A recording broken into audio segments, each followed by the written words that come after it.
आज यो हाम्रो अर्गु गाउँको भैलोको पिकनिक कार्यक्रम बनारीको यो ड्यामको छेउमा नवनिर्मित कृत्रिम ड्यामको जलाशयको छेउमा चाहिँ हाम्रो पिकनिक कार्यक्रम भइरहेछ आज।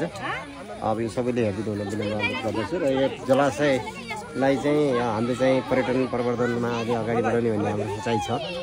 यहाँ चाहिँ त्यसै गरी अरू टिम पनि आएर पिकनिक कार्यक्रमहरू हुँदै गयो भने हामीले यहाँ यो ठाउँलाई व्यवस्थित गराएर पिकनिक स्पोट साथै यहाँ चाहिँ हामीले पर्यटकीय स्थल बनाउने सोचमा पनि छौँ।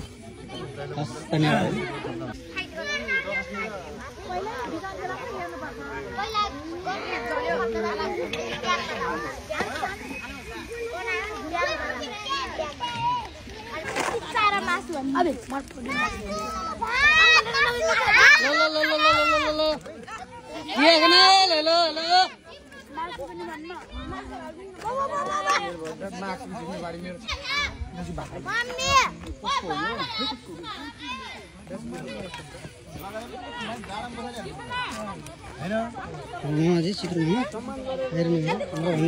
सुरु गर्नु होइन झागु दाइ त यही हुनुहुन्छ अब छैन अरू कोले आएर राखिन्छ अब